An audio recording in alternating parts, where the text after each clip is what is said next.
10,112th meeting of the Security Council is called to order. The provisional agenda for the meeting is the situation in the Middle East. The agenda is adopted.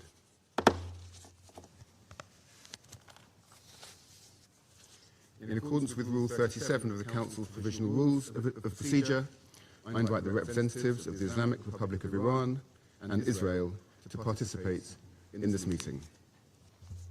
It is so decided. In accordance with Rule 39 of the Council's Provisional Rules of Procedure, I also invite His Excellency, Mr. Majed A. Abdelaziz, Permanent Observer of the League of Arab States to the United Nations, to participate in this meeting. It is so decided. The Security Council will now begin its consideration of item 2 of the agenda. I warmly welcome the Secretary General, His Excellency, Mr. Antonio Guterres, and I give him the floor. Mr. President, Excellencies, ladies and gentlemen, I will speak directly to three areas today: the principles, the facts, and the way out. First, the principles. The UN Charter provides the foundation for the maintenance of international peace and security.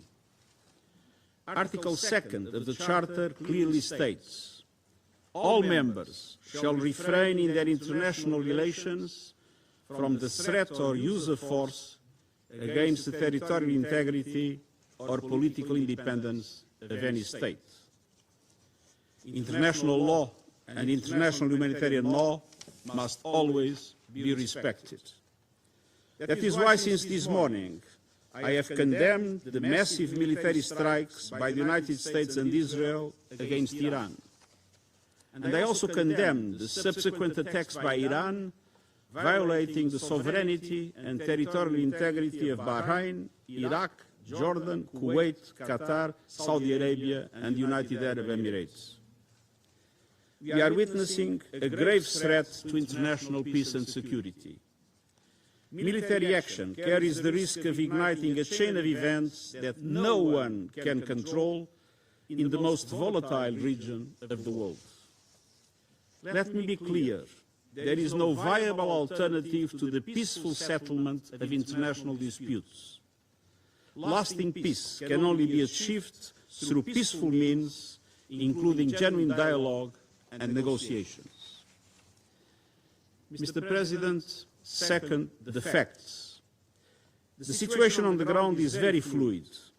There are many unconfirmed reports. Here is what we know. About 20 cities across Iran, including Tehran, Isfahan, Qom, Shahryar, and Tabriz, have reportedly been attacked. In Tehran, large explosions were reported in the district that includes the presidential palace and the compound of the supreme leader.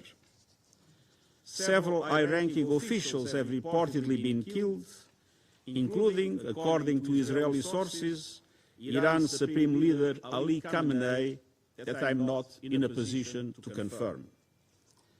Iran's airspace has been closed and the country is under a near-total internet blackout.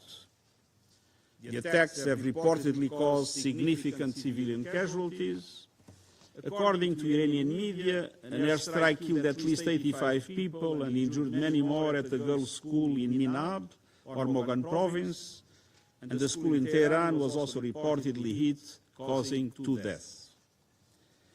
Mr. President, military action is expanding rapidly across the region, creating an increasingly volatile and unpredictable situation and heightening the risk of miscalculation. According to Israeli sources, 89 people have been injured in Iran's subsequent strikes on Israel, and there were also impacts in the occupied West Bank. Iran has announced that in reaction to US and Israeli airstrikes, it targeted US military assets in the region. These strikes have reportedly hit civilian areas and infrastructure in the countries that I have already mentioned. Indirect impact of falling debris was also reported in Lebanon and Syria. Most Gulf states successfully intercepted the Iranian strikes. However, the UAE reported that one civilian was killed by debris from an intercepted missile. In Iraq, there are reports of drone and missile attacks from both sides. There are also reports that Iran is closing the Strait of Hormuz for international shipping. Mr. President, the US and Israel attacks occurred following the third round of indirect talks between the US and Iran mediated by Oman. Preparations had been made for technical talks in Vienna next week, followed by a new round of political talks. I deeply regret that this opportunity of diplomacy has been squandered. Mr. President, third, the region and the world need a way out now. I call for de-escalation and an immediate cessation of hostilities.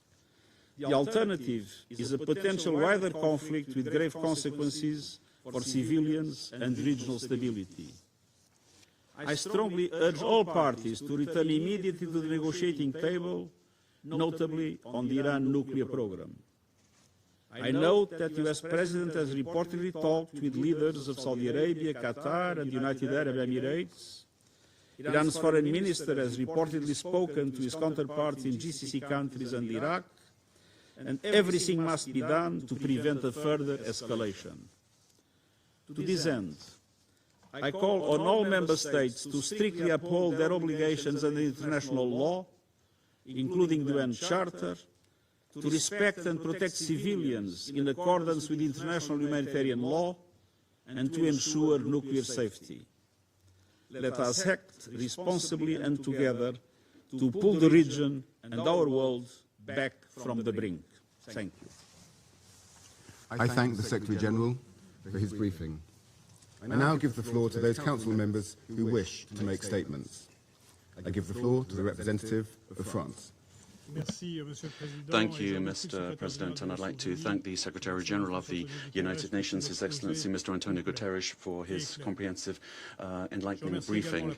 I'd also like to thank the Presidency of the Council for having convened this meeting at such short notice. The President of the French Republic, Monsieur Emmanuel Macron, asked that the Council immediately deal with this issue given the seriousness of the moment. Mr. President, this region needs peace, and in order to do this, we need Iran to respect its international obligations.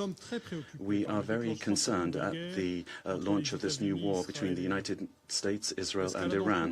The escalation underway is dangerous for everyone, and it must cease immediately. Faithful to our principles and attachment to the United Nations, France calls for de-escalation, and we would recall that respect for international law is the condition for stability and long-term security in the region and throughout the world. We robustly condemn the indiscriminate attacks by Iran against several countries of the region. It is essential that we ensure the protection of civilians, and we express our solidarity with the countries that have been struck: Saudi Arabia, Bahrain, the United Arab Emirates, Jordan, Kuwait, Qatar, and with our regional partners. And we are ready to deploy the means necessary to protect them if they so request. We will take all measures necessary to ensure the security of our citizens in the Middle East. Mr. President, the events today come in the context of the ongoing pursuit by Iran of its nuclear program that is destabilizing and is contrary to the general guarantees system and resolutions of this Council. For years now, despite the diplomatic efforts deployed by France with our partners, Iran has not taken the opportunity to conclude an agreement with regard to a peaceful settlement with regard to its nuclear program. In parallel, Iran has reduced its cooperation with the International Atomic Energy Agency, which for a long time now has not been able to guarantee the peaceful nature of the Iranian nuclear problem. For many months now, the agency has not had access to the most sensitive sites of the Iranian program. Transparency has still not been provided with regard to the Iranian stock of highly enriched at 6% uranium, which represents an amount which is potentially enough to produce around 10 explosive nuclear warheads.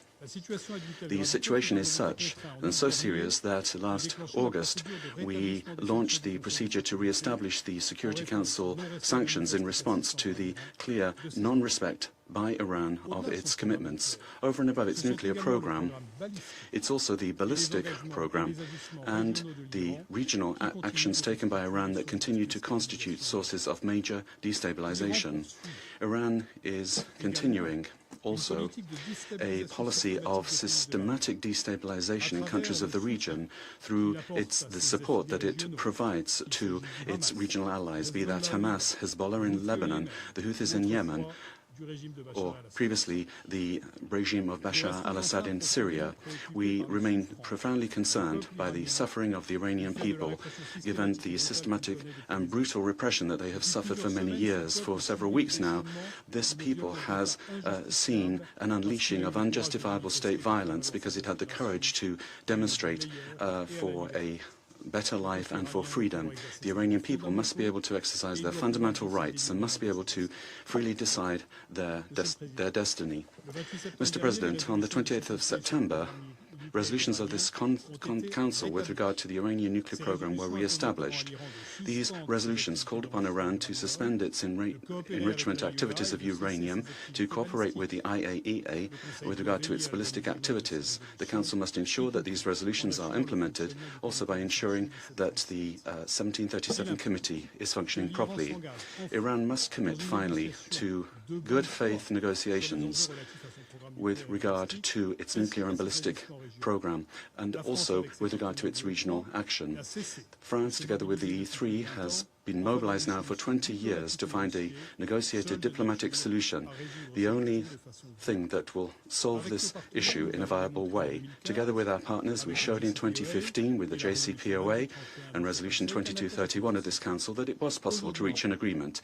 Today, still, the peaceful settlement of disputes must be our priority. We feel that an agreement is possible, and that's why Iran must seriously commit to negotiations to achieve this. We will remain available together with our partners to find a robust, verifiable and lasting solution that will guarantee that Iran never has a nuclear weapon. At this serious time, the Council must come together to call for de-escalation for respect of international law and search for a negotiated solution in order to re-establish lasting peace in the region. Thank you. I thank the representative of France for the statement, and I give the floor to the representative of Bahrain. Thank you, President. At the outset, I would like to thank the United Kingdom for heeding our call and for inviting to this session at this important moment. I also extend our appreciation to His Excellency the Secretary General for his briefing and for the information regarding the recent events and the repercussions on regional and international peace and security. Mr. President, my country never expected, my country which is a champion of peace and coexistence, never expected to be targeted by wanton aggressions without any justification. On behalf of the government of the Kingdom of Bahrain, my country strongly condemns the missile attacks targeting vital facilities and residential areas inside the Kingdom of Bahrain on Saturday. They were launched by the Islamic Republic of Iran, which confirmed its responsibility for these cowardly attacks. These attacks are a violation of our sovereignty and territorial integrity and the safety of our people, and they represent an indirect and unjustified attack that violates flagrantly international law, the UN Charter. It is also a grave threat to international and regional peace and security. The Kingdom of Bahrain strongly condemns these acts of aggression, which represent an unprecedented escalation.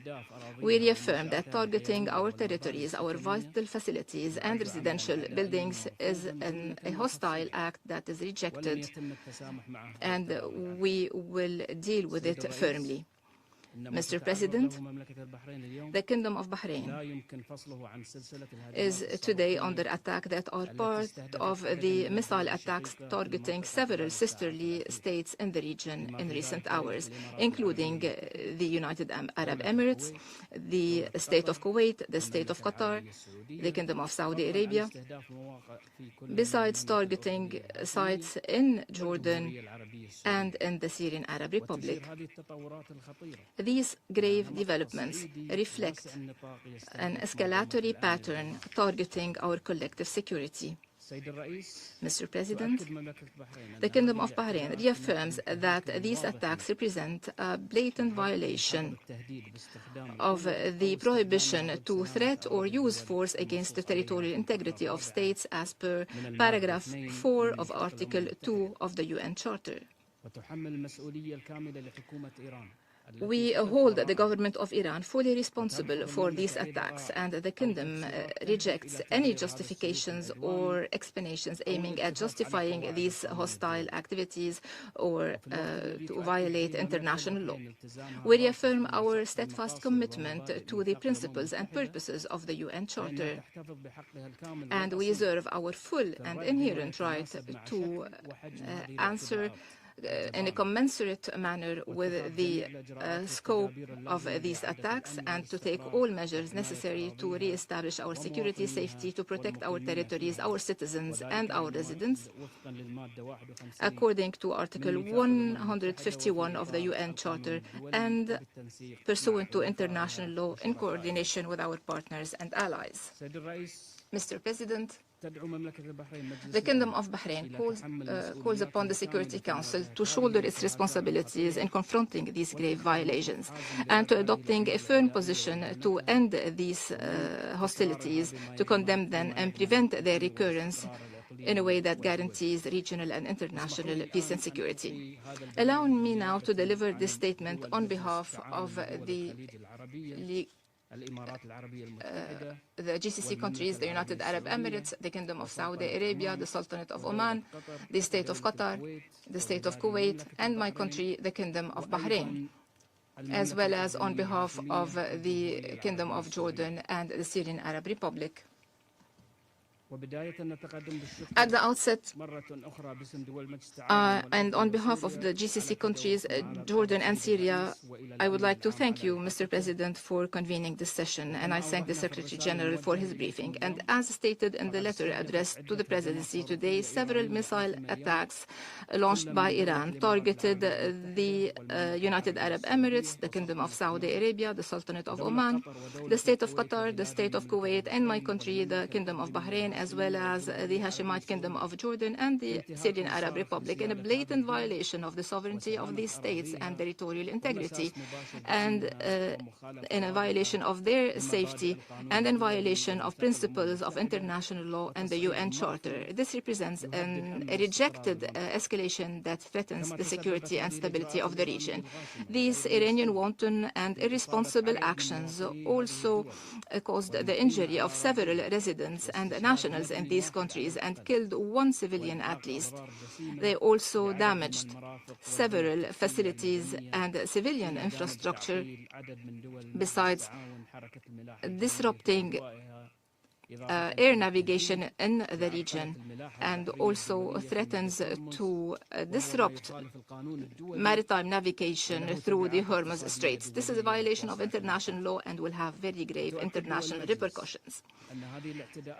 Our countries reaffirm that these violations constitute a violation of the prohibition of the threat or use of force against the territorial integrity of states as per paragraph 4 of Article 2 of the UN Charter.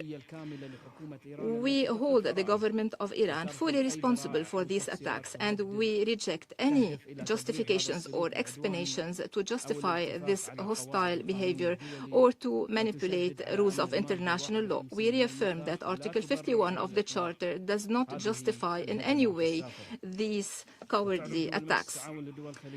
GCC countries strongly condemn and denounce this Iranian wanton aggression, and we reaffirm that targeting civilians and civilian infrastructure is condemned and rejected by all international and human standards.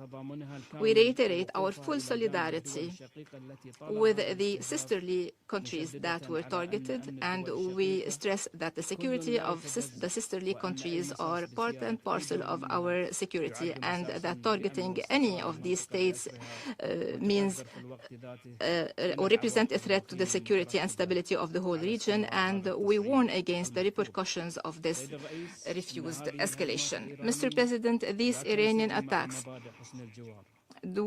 are not compatible with the good neighborliness principles, and they cannot be accepted in any way. We strongly reject using the territories of the countries of the region as a scene to score points or to expand the conflict, following the efforts made by the GCC countries, Jordan, and the region as a whole in order to facilitate dialogue between Iran and the international community in order to settle differences in peaceful means and to avoid escalation in the region. While the GCC countries reaffirm that their steadfast commitment to the purposes and principles of the UN Charter, they reserve their full and inherent right to self-defense pursuant to Article 51 of the UN Charter, and reserve the right to retaliate against this brutal attack in a commensurate manner and in line with international law. We reserve the right to take all necessary measures to restore security and stability and to protect our territories, our people and residents, and to guarantee our sovereignty, security, stability and national interests. Mr. President, in conclusion, the GCC countries appreciate all the positions supporting our sovereignty and security. We call upon the Security Council to shoulder all its responsibilities in confronting these grave Iranian violations and to take a firm stance condemning and refusing these unjustified and irresponsible attacks and preventing their recurrence in a way that guarantees regional and international stability and security. We call for containing this crisis to preserve the stability and security of the region, to protect its peoples, and to avoid a wider confrontation. Thank you, President. I thank the representative of Bahrain for the statement. And now give the floor to the representative of the Russian Federation. Mr. President, we'd like to thank the Secretary General for his briefing. First of all, I wish to express our firm rejection of the fact that the presidency today the meeting today is taking place under the agenda item, the situation in the Middle East. We wish to recall that Russia and China requested that it be held under the agenda item, threats to international peace and security. That request was also contained in the relevant letter of the Iranian colleagues. The aggression that Iran has been subjected to today threatens to lead to escalation in an already escalated region, and it could go far beyond its borders.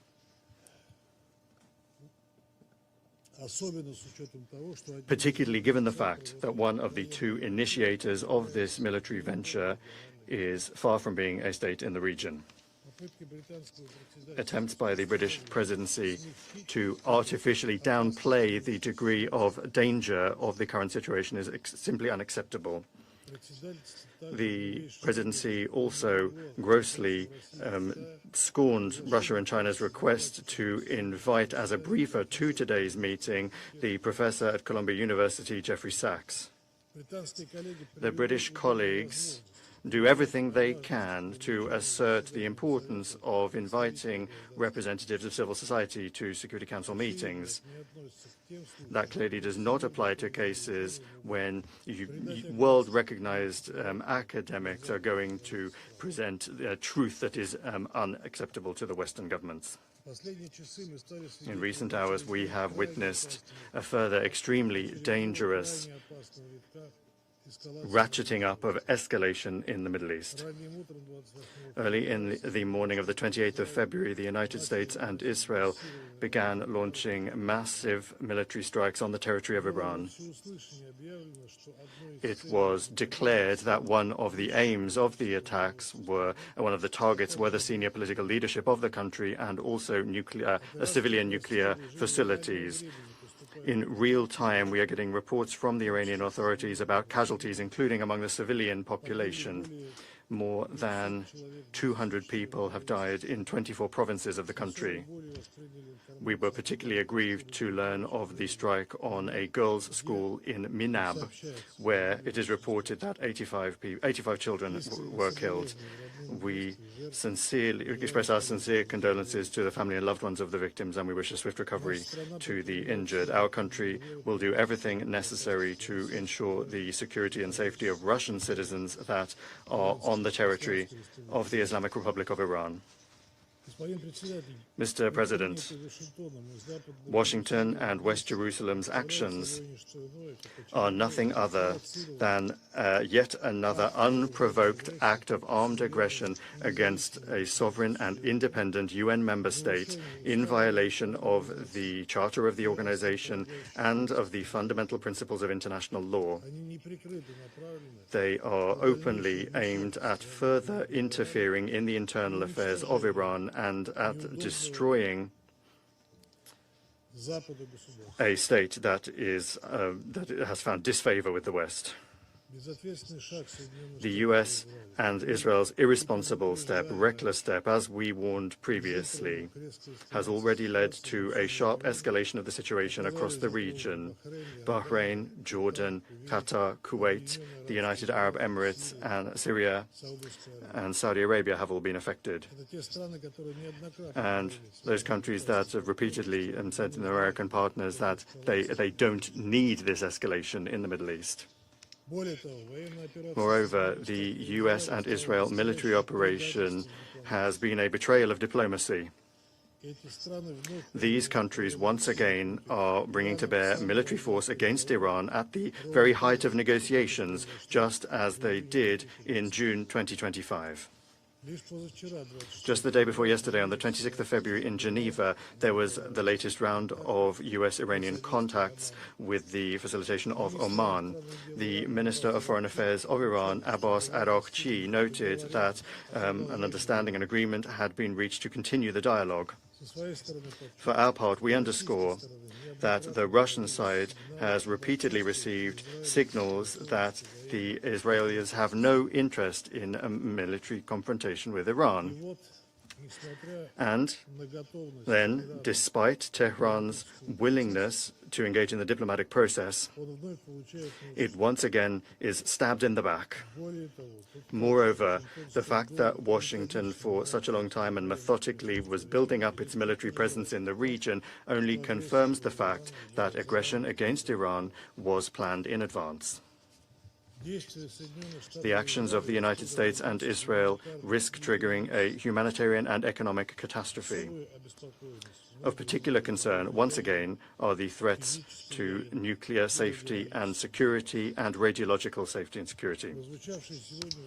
The statements today from the President of the United States, Donald Trump, to the effect that this operation was aimed at preventing Iran from acquiring a nuclear weapon are not justified.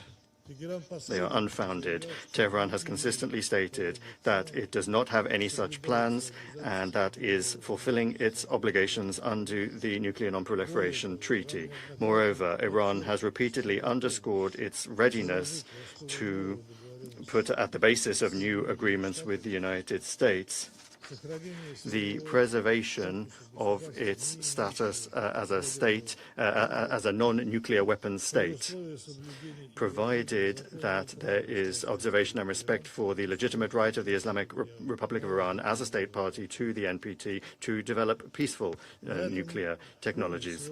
Against this backdrop, the attempts of Western countries to justify the US and Israeli aggression as though there were some alleged threats to international peace peace and security are unfounded. These are threats that were allegedly coming from the Iranian nuclear program. We, of course, recall that the only source of reliable information in this regard are the relevant reports of the IAEA Director General, and those reports never indicated that. And they never said that Iran may be engaging in the development of a nuclear weapon. The objects that strikes are being launched against are under the agency's safeguards. That is to say, a priori, they cannot be used for any such activities. Against this backdrop, we expect that the IAEA Director General, Rafael Grossi, will provide unambiguous assessments and will condemn this latest undermining of the NPT's authority and undermining of the global regime for the non-proliferation by the USA and Israel. Nuclear energy objects, including the Bushehr nuclear power plant, cannot in any circumstances be the target of strikes by armed forces. That is unacceptable. Mr. President, we note that today's events were the latest phase of consistent escalatory steps around Iran by Western countries. That includes the US-Israeli strikes on the country's territory in June 2025 and the US's open interference and the open interference by US allies in the domestic political situation in Iran in January of this year. We also remember the failed attempts by the United Kingdom, France, and Germany to trigger the mechanism to restore the effect of Security Council anti-Iran resolutions, the so-called snapback mechanism. However, that did not happen. Russia and a number of other UN member states repeatedly and in detail explained the reasons why the United Kingdom, France, and Germany did not have the right to invoke that mechanism. However, that did not work, and the United States and Israel once again have brought military force to bear. There are obvious parallels with the events of 2003, when the US representatives waved a test tube around in this room to justify their invasion of Iraq by saying that there were weapons of mass destruction present there that no one actually found.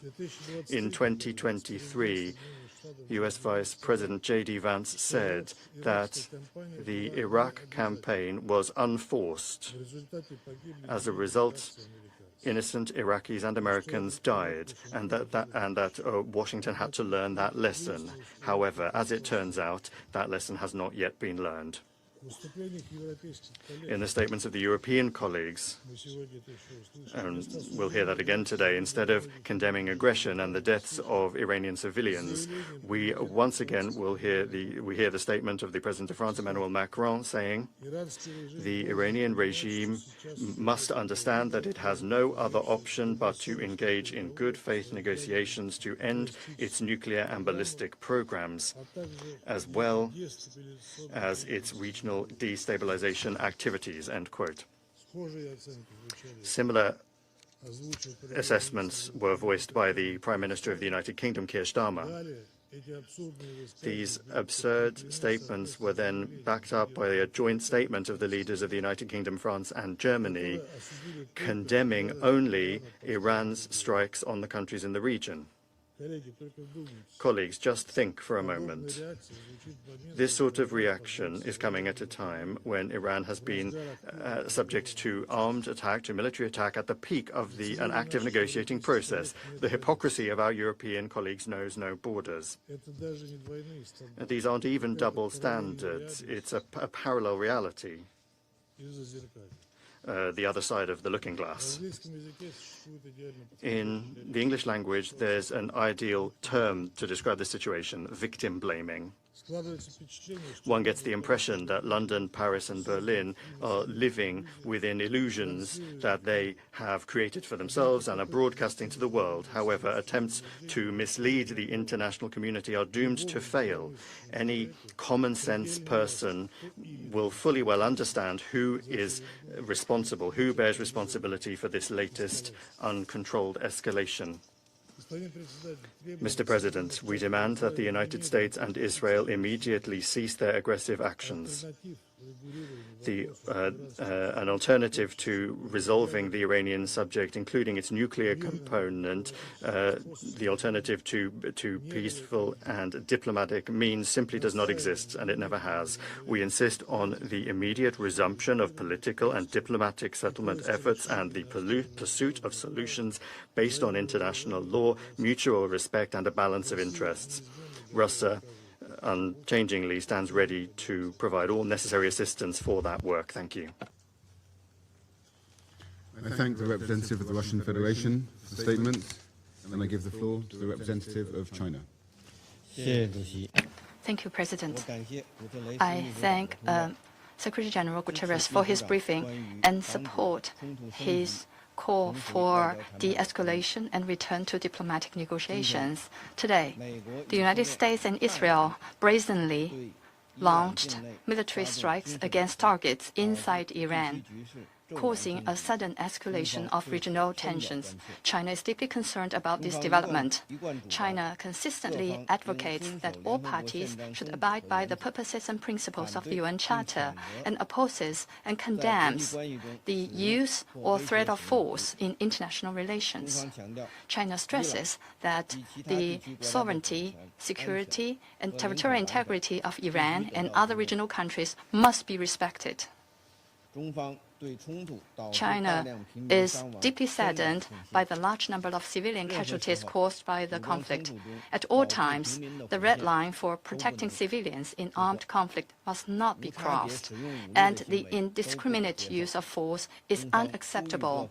China calls on all parties to fulfill their obligations under international law, including international humanitarian law, effectively ensure the safety of civilians and avoid attacks on civilian facilities.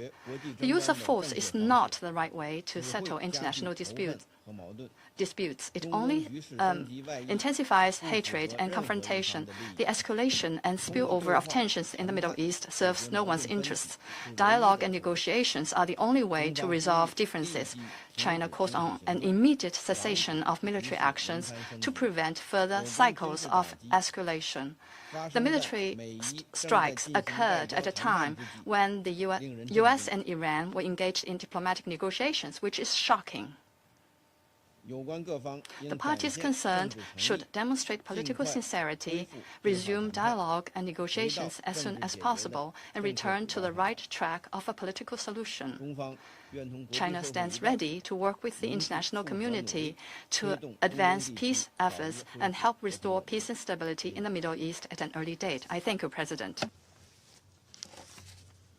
I thank the representative of China for the statement, and I give the floor to the representative of Colombia. Mr. President, I'd like to thank the United Kingdom in its capacity as President of the Security Council for the prompt convening of this emergency meeting at the request of several countries, including Colombia. We would also like to thank the Secretary General for the information shared, and we welcome the delegations participating at this meeting. Colombia is taking the floor guided by an essential conviction. The protection of human life must always be at the heart of international decisions, and we're also convinced that equally convinced that the United Nations Charter is binding. Colombia reaffirms its unequivocal defense of international law and of the purposes and principles of the Charter, international peace and security, the peaceful settlement of disputes, the prohibition of the use or the threat of the use of force, the sovereign equality of states, respect for the sovereignty, territorial integrity, and political independence of all states, and non-intervention. Mr. President, we are facing a serious military escalation that threatens to spill over into a regional confrontation with unpredictable consequences. The use of force and the logic of reprisals are substituting diplomacy, dialogue, and law. In the face of this alarming situation, we condemn any military action that is contrary to the Charter wherever it comes from. Our country has been consistent in this organization and in this council. No state may unilaterally claim the right to attack another in order to impose regime change. And that principle does not depend on who the actor is, as it is a pillar of the international order. The prohibition of the use or threat of force enshrined in the Charter does not admit selective interpretations. When that principle is violated, international security does not prevail. The law of the strongest takes over. When force replaces law, the international order is weakened and barbarism takes its place, and the first to lose are civilians. Colombia condemns the attacks and expresses solidarity with the peoples of Bahrain, Qatar, the UAE, Saudi Arabia, Jordan, and Kuwait.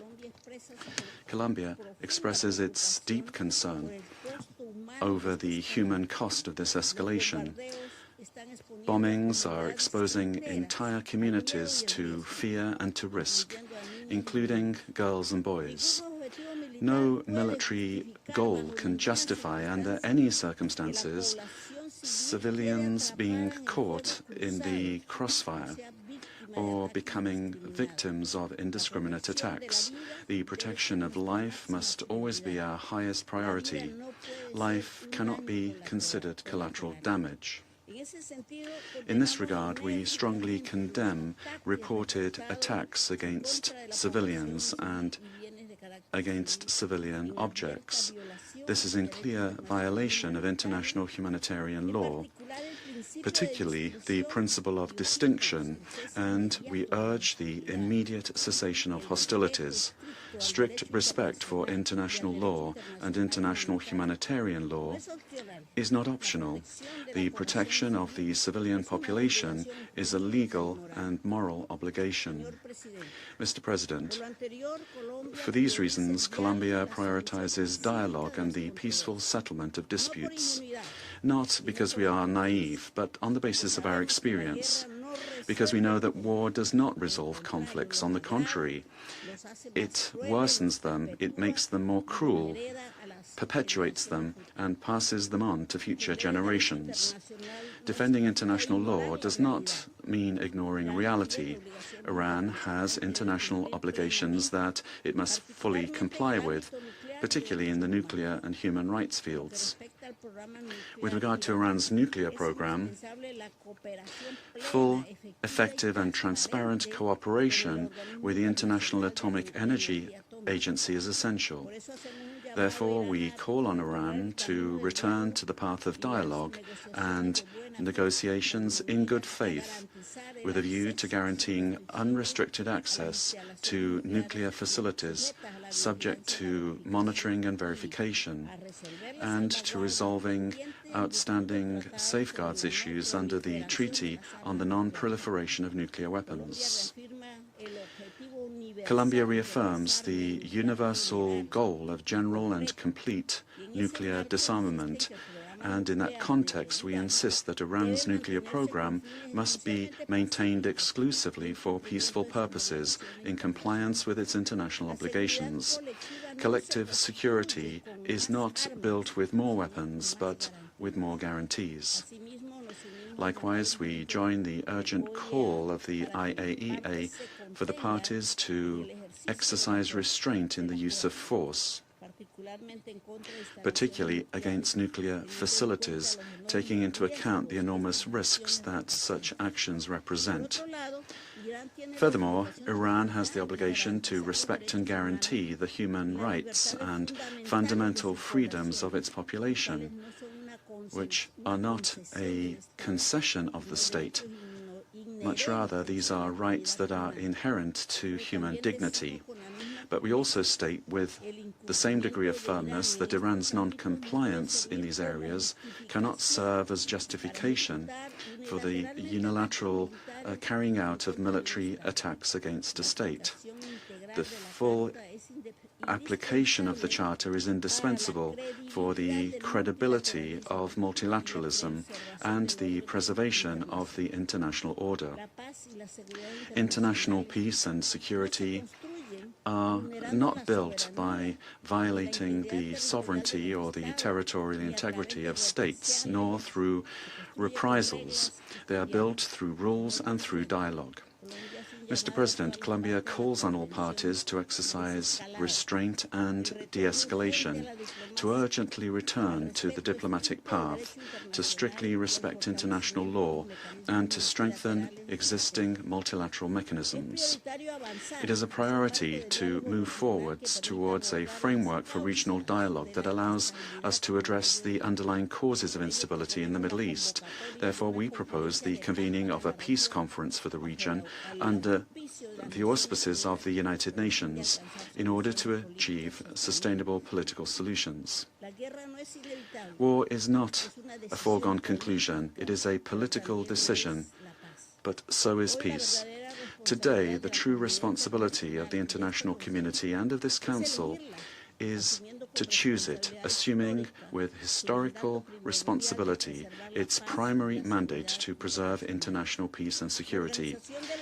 The United Nations organization cannot fall short of the gravity of this moment. It needs to choose to stop destruction before it becomes irreversible and make space for diplomacy before it is too late. Thank you very much. I thank the representative of Colombia for the statement, and I give the floor to the representative of the United States. Thank you. Distinguished delegates, this is a moment in history that requires moral clarity, and President Trump has met the moment. The most fundamental duty of any sovereign government is the protection of its people. Operation Epic Fury is directed towards specific and strategic objectives: to dismantle missile capabilities that threaten allies, to degrade naval assets used to destabilize international waters, and to disrupt the machinery that arms proxy militias, and to ensure the Iranian regime never, ever can threaten the world with a nuclear weapon. As President Trump said last night, for decades the Iranian regime has willfully destabilized the world. It has killed American forces and citizens, threatened regional allies, and jeopardized the security of international shipping upon which the world depends. Its massive support for violent proxies, declared terrorist organizations, the Houthis, Hezbollah, Hamas, and others, has brought bloodshed and disorder across the Middle East for far too long. This is not speculation. We know this to be true, and our men and women have paid for the actions of this regime and the IRGC with their lives. No responsible nation can ignore persistent aggression and violence. The regime in Tehran has led attacks that have cost American lives, hundreds of U.S. Marines in Lebanon, thousands of troops in Iraq. American hostage after hostage has suffered, our ships fired upon dozens of times in the Red Sea. Iran has armed and financed militant organizations that undermine lawful governments and destabilize an already fragile region. Iran's continued pursuit of advanced missile capabilities, coupled with its refusal to abandon nuclear ambitions despite diplomatic opportunities, presents a grave and mounting danger. The international community has long affirmed a simple and necessary principle: Iran cannot have a nuclear weapon. That principle is not a matter of politics, it's a matter of global security, and to that end, the United States is taking lawful actions. This body, the United States Security Council, has acted repeatedly on this threat. 20 years ago, starting in 2006, Resolution 1696 demanded that Iran suspend all uranium enrichment-related and reprocessing activities, invoking Chapter 7 of the UN Charter, and adopting a legally binding resolution. When Iran failed to comply, this Council followed with Resolution 1737, imposing mandatory sanctions, including bans on nuclear-related materials and technology, asset freezes on key individuals, and entities linked to their nuclear program and establishing a sanctions committee. Subsequent resolutions, 1747 in the year 2007, expanded arms embargoes and asset freezes. Resolution 1803 in 2008 tightened restrictions on dual-use goods and calling for the inspections of Iranian cargo. Resolution 1835 in 2008 reaffirmed the need for full compliance. And Resolution 1927 in 2010, which was the most comprehensive, banning ballistic missile activities, tightening the conventional arms embargo, targeting the IRGC and shipping lines, and prohibiting new Iranian banking relationships, built a robust multilateral framework to curb Iran's nuclear and missile pursuits. These measures, again, adopted under Chapter 7, represented the world's collective judgment that Iran's actions pose a threat to international peace and security. And despite numerous opportunities for an alternative path, Iran remained defiant. And the Security Council decided on September 19th of last year, 2025, to restore these measures, snapback sanctions, sending a clear message that the world will not acquiesce to threats and half measures, and Tehran would be held to account. On top of these actions by the UN, American diplomacy was attempted repeatedly and in good faith. President Trump, Secretary Rubio, our special envoys, Witkoff and Kushner, were relentlessly dedicated to diplomacy. But diplomacy cannot succeed where there is no genuine willingness to cease aggression, where there is no genuine partner for peace. As President Trump said today, and he spoke directly to the Iranian people, he said, quote, "To the proud, great people of Iran, I saw tonight that the hour of your freedom is at hand. The entire world has witnessed the regime's wholesale slaughter of innocent civilians. The sad irony is that this same regime will attempt to lecture us today about human rights and the rule of law.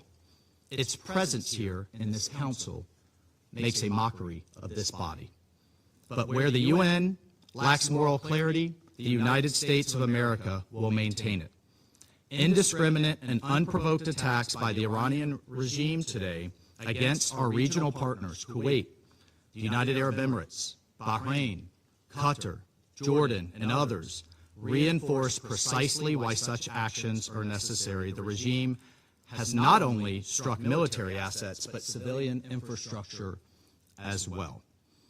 Those who stand with us must know that their security is not negotiable. The safety of our allies is not conditional. It is assured. The bottom line is this, colleagues. Our allies and partners can count on the United States and can count on President Trump. Colleagues, peace is not preserved by appeasing those who threaten it. Peace is preserved through strength in the face of terror.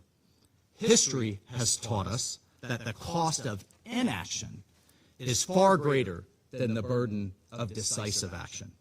And our president, President Trump, has taken that decisive action today. I thank you. I thank the representative of the United States for the statement, and I give the floor to the representative of Denmark. Thank you, Mr. President, and thank you to the UK Presidency for convening the Council for this urgent meeting following the latest developments in the Middle East. I also wish to thank the Secretary General for his statement.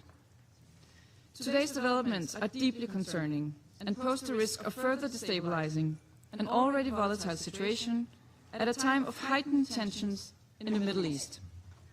Mr. President, let me reiterate our deep concern over Iran's unacceptable behavior related to its nuclear program, its ballistic missiles, its destabilizing activities in the region and beyond, and its violent crackdown and repression against its own people. As a consequence, the European Union, with Denmark's active support, has adopted strong sanctions against Iran, just like we have always been promoting diplomatic efforts to address the nuclear and ballistic missile programs through a negotiated solution. I also wish to express Denmark's condemnation of Iran's attacks today on countries of the region. This must stop immediately. We express our full solidarity with partners in the region under attack. Mr. President, at this critical juncture, de-escalation is imperative. A broader regional escalation would have devastating consequences for the Middle East and for international peace and security. We call for maximum restraint and respect for international law, including international humanitarian law. What is needed is for diplomatic efforts to reduce tension and for the negotiations to resume in good faith as the only viable, lasting solution to the Iranian nuclear issue. Iran must never be allowed to develop or acquire a nuclear weapon. This is essential for regional and international security. Finally, Mr. President, for years now, we have heard the Iranian people calling for dignity, for opportunity, and for their fundamental rights to be respected. For too long, authorities in Tehran have failed to heed these calls. We call on Iran to refrain from further attacks, give up their weapons programs, and to meaningfully engage with the international community in a manner consistent with its international obligations and the will and aspirations of its own citizens. I thank you. I thank the representative of Denmark for the statement, and I give the floor to the representative of Pakistan. Thank you, President. I would like to thank the Secretary General for his sobering presentation and assessment of the unfolding situation in the Middle East after concerning developments in the region. We concur with his view that there is no viable alternative to a peaceful settlement. President, Pakistan condemns the initiation of unwarranted attacks against the Islamic Republic of Iran in violation of international law. Yet again, these attacks come at a time when renewed diplomatic efforts were underway to reach a peaceful and negotiated solution. Such a course of action will undermine the peace and stability of the entire region with far-reaching consequences. Pakistan also condemns the attacks against the Kingdom of Saudi Arabia, Bahrain, Jordan, Kuwait, Qatar, and the United Arab Emirates, and stands in solidarity with all these brotherly countries and underscores the need to exercise maximum restraint. This is extremely unfortunate since several brotherly Arab countries were in fact supporting dialogue and emphasizing the need to avoid escalation. We particularly laud Oman's role in facilitating and mediating dialogue between Iran and the United States. These unprovoked attacks, therefore, constitute blatant violations of the sovereignty of the brotherly Gulf states. Pakistan also condemns the unfortunate death of a Pakistani national in the UAE during this dastardly attack. We urge all sides to refrain from any further actions that may undermine the security and territorial integrity of other regional countries. President, we regret the fact that diplomacy has once again been derailed as these attacks have happened right in the middle of negotiations. These military actions undermine dialogue and further erode trust that was already in short supply. We offer our condolences and sympathies to civilians caught in the middle of these violent acts. Our thoughts go out to the school children in Iran and many civilians elsewhere, and the family of the Pakistani national who was killed during attacks on the United Arab Emirates earlier today. President, the purposes and principles of the UN Charter are inviolable and sacrosanct. The Charter prohibits threat or use of force against territorial integrity or political independence of states. Pakistan reiterates the call for full respect for international law, including the UN Charter, as well as the international humanitarian law. We are deeply alarmed at the risk of regional conflagration. Safety and well-being of millions of our compatriots in the countries of the region is also top priority for Pakistan. Pakistan is maintaining close contact and coordination with brotherly neighboring countries, including at the leadership level. We are ready to extend our support towards peaceful resolution of outstanding issues. Pakistan has consistently advocated the primacy of peaceful settlement of disputes and the imperative of avoiding confrontation and conflict in a region already beset by tensions and volatility, as the Secretary General has also noted. Diplomacy and dialogue should be the guiding principles for achieving negotiated settlement of all contentious issues in accordance with the rights, obligations, and responsibilities of the parties concerned. Pakistan calls on all sides to immediately halt escalation and urgently resume diplomacy with a view to achieving a peaceful, negotiated resolution to this crisis. Thank you so much. I thank the representative of Pakistan for the statement, and I give the floor to the representative of Greece. Thank you, Mr. President, for convening this meeting at such a short notice. I would like also to thank the Secretary General for his briefing and his messages on respecting the principles of the UN Charter and his calling on de-escalation and a peaceful settlement of the situation.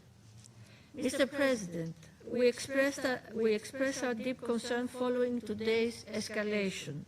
Our aim should be to return to substantial negotiations towards a peaceful settlement in line with international law and the UN Charter. As the Council meets in this critical moment, we would like to stress the following.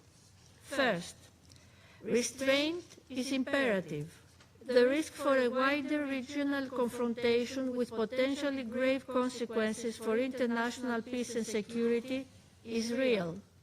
Absent a swift diplomatic solution, we might now face the consequences of prolonged crisis. All parties must therefore exercise restraint, prevent a further spiral of violence, and work urgently to reopen credible channels of dialogue. Our Prime Minister and Minister for Foreign Affairs are in constant contact with our partners in the region. We strongly condemn the Iranian strikes in Bahrain, Jordan, Kuwait, Qatar, Saudi Arabia, and the United Arab Emirates. Second, Greece has consistently expressed its strong concern regarding Iran's nuclear program. Iran must never be allowed to acquire a nuclear weapon. The accumulation of significant quantities of uranium enriched up to 60% by a non-nuclear weapon state raises serious proliferation concerns and has no credible civilian justification. Full cooperation with the IAEA and strict adherence to international obligations are indispensable. It is widely believed that strong, permanent and verifiable oversight on Iran's nuclear and ballistic programs is a precondition for stability in the region. Diplomacy, grounded in verification and transparency, remains the only sustainable path forward. Third, maritime security in the Gulf, the Straits of Hormuz and the Red Sea must be fully respected by all sides. Even more now, of all times, stability is of the utmost importance. We urge Iran and its allies in the region to refrain from any retaliatory action that could endanger freedom of navigation, threaten commercial shipping, or further destabilize global energy and trade flows, constituting a blatant violation of the international law of the sea as reflected in UNCLOS. Fourth, the protection of civilians and respect for international law must remain absolute priorities. adherence by all member states to the UN Charter, international humanitarian law and human rights law becomes even more critical. Civilians must not bear the cost of military escalation. The humanitarian consequences of further confrontation could be severe. In closing, Mr. President, the stakes for regional and global peace are exceptionally high. We urge Iran to immediately engage in meaningful and good faith negotiations with a view to achieving a durable, negotiated solution. Dialogue and diplomatic engagement aimed at restoring stability and providing credible security assurances for all concerned must prevail. Failure is not an option. I thank you.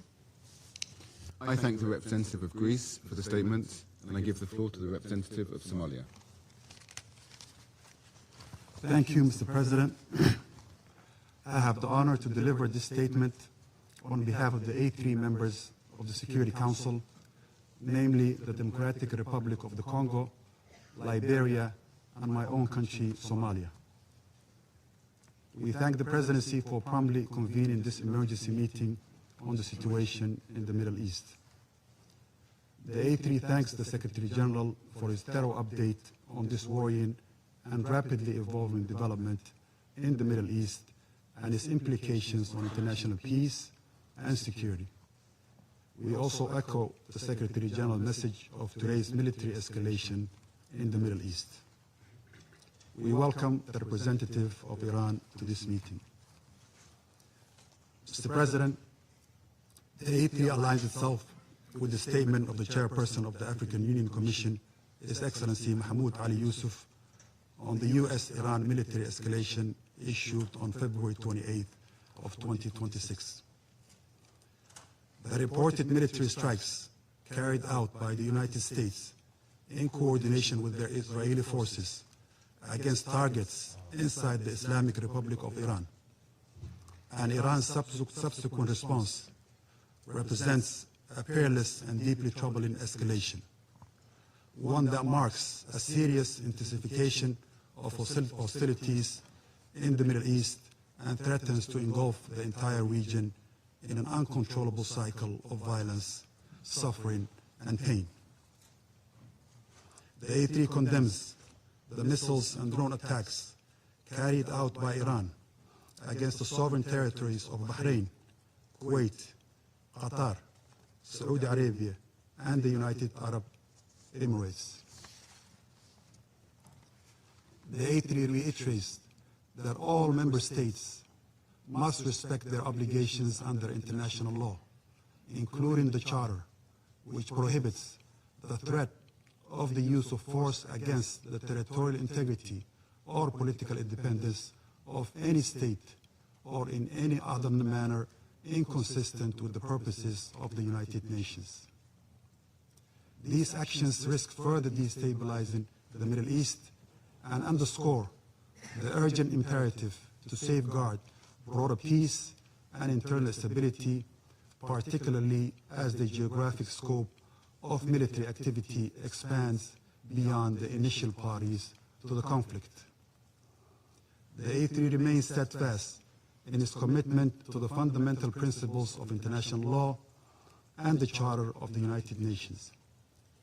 At the same time, the A3 recognizes the concerns of all states in the region, which must be addressed through dialogue and peaceful means in accordance with international law and the UN Charter. We believe that all member states share a responsibility to act in accordance with these commitments, and that these are essential foundations for international cooperation and peaceful coexistence. Mr. President, the A3 calls for restraint, urgent de-escalation, and sustained dialogue. All parties must act fully in accordance with international law and the United Nations Charter to safeguard international peace and security. Our position underscores the importance of dialogue, the peaceful settlement of disputes, and respect of international law. It is important for all parties, to exercise restraint and responsibility, uphold international law, and avoid any actions that could escalate tensions or threaten regional peace and stability. The A3 stresses that the spillover effects of these hostilities imperil countless lives and threaten to deepen existing crises. The A3 expresses its solidarity with the people of the region and reiterates that the African Union's commitment to peace, stability, and mutual respect among nations and regions. Mr. President, in this regard, the A3 urges all parties to prioritize diplomatic engagements, including the ongoing international mediation efforts facilitated by the Sultanate of Oman to prevent further deterioration and uphold international rules-based order. At this critical juncture, the A3 calls for the swift return to the path of negotiations as the only viable means to reach a sustainable agreement regarding the Iranian nuclear program. Sustainable peace can only be achieved through diplomacy, not through force. The A3 strongly reaffirms the urgent necessity of establishing a Middle East zone free of nuclear weapons and other weapons of mass destruction, applicable to all states in the region without exception, in accordance with relevant international resolutions. We also stress the need for all Middle Eastern countries to join the Treaty on the Non-Proliferation of Nuclear Weapons as a step toward regional and global security. We emphasize the paramount importance of protecting civilians and civilian infrastructure, including in the context of cross-border strikes and retaliatory actions, and as well as refraining from targeting nuclear facilities that are under International Atomic Energy Agency safeguards, in line with relevant IAEA resolutions and the United Nations Security Council decisions.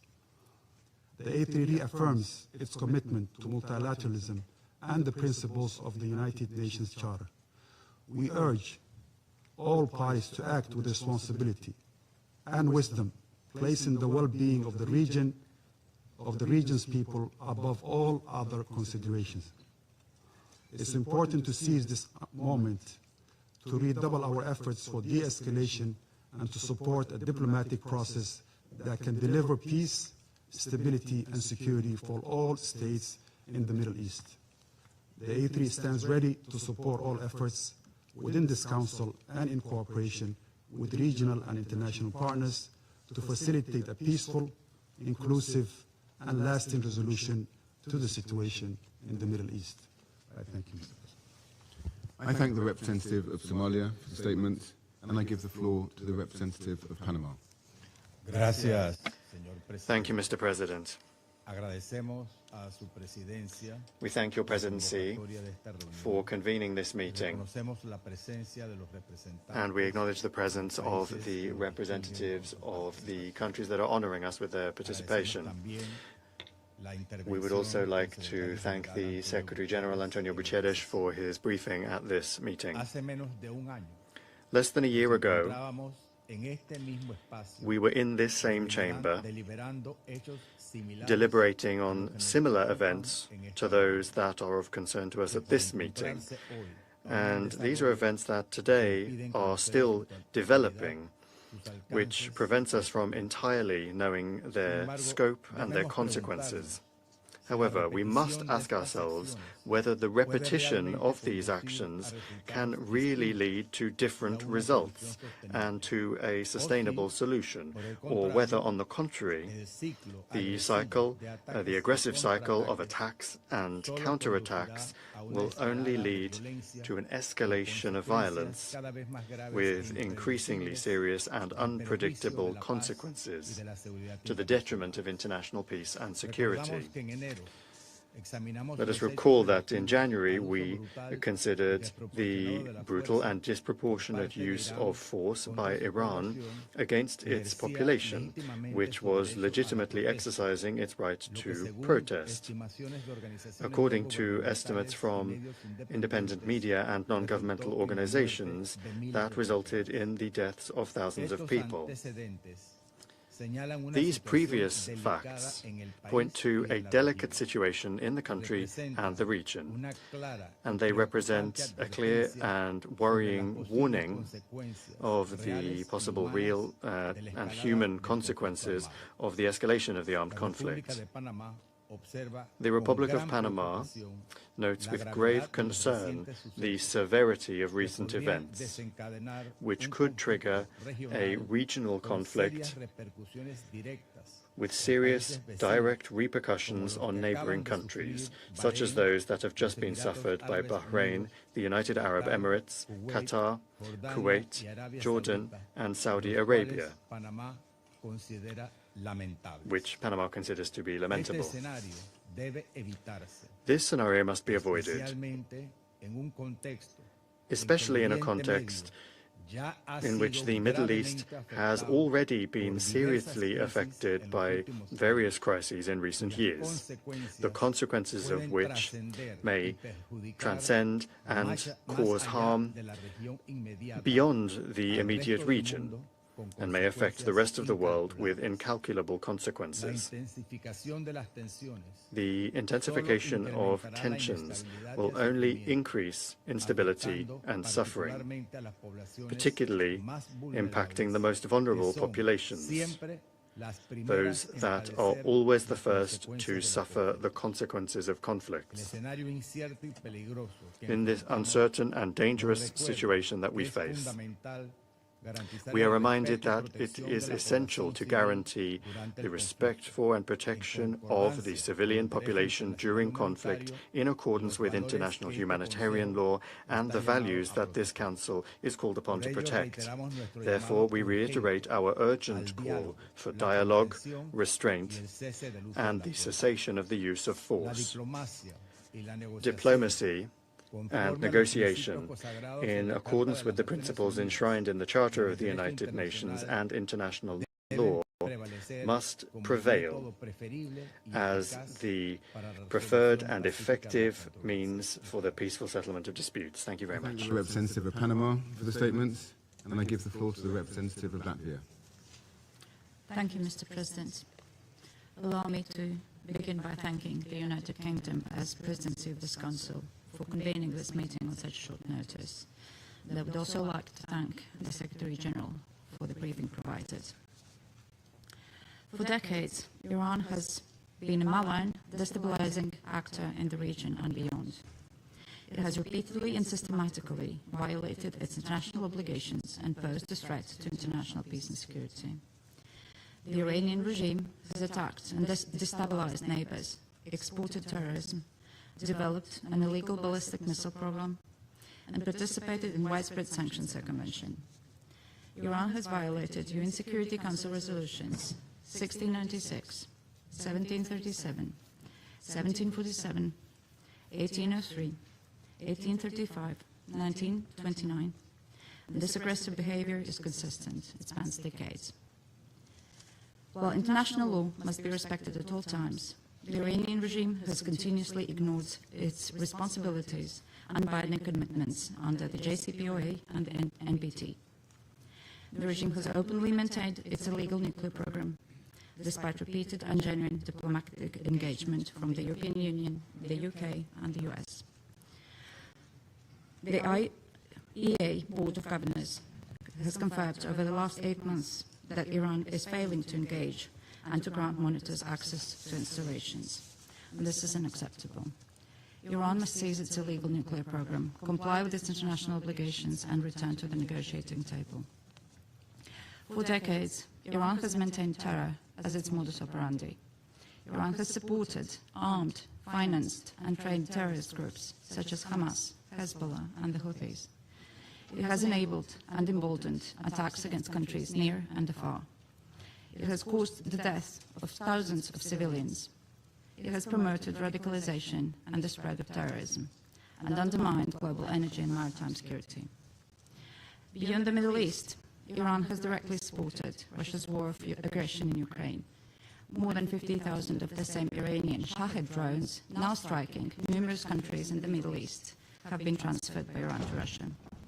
Iranian weapons, Iranian technology have contributed to killing thousands of innocent Ukrainians, and like Russia in Ukraine, Iran is now bringing terror to innocent civilians in the Gulf countries. Latvia stands with the brave people of Iran, brave people that have endured so much, decades of brutality and repression.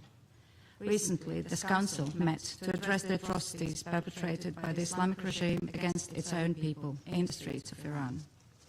Latvia and the European Union have already imposed sanctions against the IRGC. The Iranian people must be able to determine their own future, free from violence and repression. Mr. President, Latvia joins the call for an immediate cessation of hostilities and urgent de-escalation. We call on all sides to protect civilians and avoid further escalation. Latvia condemns the unprovoked Iranian strikes against countries in the region, namely our fellow member of the Council, Bahrain, and Jordan, Kuwait, Qatar, Saudi Arabia, the United Arab Emirates. Strikes on these countries constitute a threat to regional and international peace and security, and we stand in solidarity with our partners. I thank you. I thank the representative of Latvia for the statement. I shall now make a statement in my capacity as a representative of the United Kingdom. I thank the Secretary-General for his briefing. Colleagues, this is a fragile moment for the Middle East. The United Kingdom played no role in the strikes against Iran. But we are under no illusion about the nature of the Iranian regime. The Iranian regime has murdered thousands of its own people simply for exercising their fundamental rights and freedoms. Iran has repeatedly ignored calls to find a durable and acceptable solution to the nuclear issue, while continuing to destabilize the region through its support to proxies and partners. We strongly condemn Iranian strikes across the region, including the attacks on a hotel in Dubai, the attack on Kuwait's civilian airport, and attacks on civilian targets in Bahrain. We extend our support and solidarity to all our partners, many of which are not parties to the conflict. Regional stability remains a priority. As my Prime Minister stated, UK forces are active and British planes are in the sky today as part of coordinated regional defensive operations to protect our people and regional partners, as the United Kingdom has done before and in line with international law. Reports of strikes on civilians and civilian infrastructure are deeply alarming. The protection of civilians and full respect for international law is critical. Iran must never be allowed to develop a nuclear weapon. That is why we, alongside our French and German partners, have continually supported efforts to reach a negotiated solution. We have always been clear that only a diplomatic solution can fully and sustainably address these threats. We want to see the swiftest possible resolution that ensures security and stability for the region. Iran must refrain from further strikes and its appalling behaviour to allow a path back to diplomacy. We will continue to work with our partners to this end in support of peace and security and the protection of civilian life across the region. I resume my function as President of the Council. I now give the floor to the representative of the Islamic Republic of Iran. In the name of God, the compassionate and merciful, we appreciate the Secretary General for his briefing and his contribution to this meeting. We express our sincere appreciation to the Russian Federation and China for supporting the convening of this emergency meeting of the Security Council to address the manifest aggression committed by the United States and Israeli regime. I also thank those Council members, in particular China, Pakistan, and the Russian Federation, who have today taken principled position in condemnation of this unlawful act. And it is regrettable that some members of this body, in a blatant double standard, disregarded the flagrant act of aggression committed by the US and Israel on Iran and condemn Iran for using its inherent right to self-defense on the UN Charter. Mr. President, this morning the United States regime jointly and in coordination with the Israeli regime initiated an unprovoked and premeditated aggression against the Islamic Republic of Iran for the second time in the recent months, while deliberately attacking civilian populated areas in multiple large cities of Iran where millions of people reside. As a result of this brutal armed attack, hundreds of civilians have been killed and injured. The aggression and atrocious crime of the United States regime and the Israeli regime and the deliberate and persistent targeting of civilian infrastructure are going. In addition to the numerous civilian residential buildings, the aggressors have also targeted a school in the city of Minab, Hormozgan province, killing more than 100 children. The number of innocent civilians continues to rise. This is not only an act of aggression, it is a war crime and a crime against humanity. Yet today, once again, the representative of the United States, through a regrettable pattern, has attempted to distort facts and rely on misinformation to justify the blatant aggression of the United States and Israel against my country. The facts, however, are unequivocal. The justification advanced by the representative of the United States today are illegal and entirely devoid of legal foundation. The baseless allegation invoked to defend this unlawful use of force have no standing under international law. The invocation of preemptive attack claims of imminent threats or other substantiated political claims cannot legitimize aggression. Such claims are unfounded legally, morally, and politically, and they contradicted the clear principles of the Charter of the United Nations. I also categorically reject the assertion made by the representative of France, the United Kingdom, and certain other Western members regarding Iran's peaceful nuclear program. These claims lack a factual and legal basis. Mr. President, distinguished colleagues, the President of the United States and the Prime Minister of the Israeli regime have openly claimed responsibility for this act of aggression and have explicitly articulated regime change as their objective, an unmistakable admission of their intent to violate Iran's sovereignty and territorial integrity. The President of the United States has falsely described this aggression as necessary to neutralize an imminent threat to the American people. This is nothing more than a deliberate attempt to mislead the international community and the U.S. public opinion and manufacture consent for unlawful war. Similarly, the representative of the United States has cynically sought to mislead this Council, yet history provides ample documentation that the foreign policy of the United States has repeatedly relied on unlawful force, covert intervention, and political manipulation to alter the governments of other member states. This record is well established. The reality is clear and undeniable. What is taking place today against my country by the United States and the terrorist regime of Israel is a blatant act of aggression, a full-fledged violation of international law. no justification, no accusation, no narrative of disinformation can legitimize or excuse this manifest crime and aggression. Mr. President, we have communicated on several occasions with this Council and the Secretary General about warmongering statement and interfering actions in the internal affairs of Iran by the President of the US in a blatant violation of the UN Charter and international law, and called for the Council action. Regrettably, all were unanswered.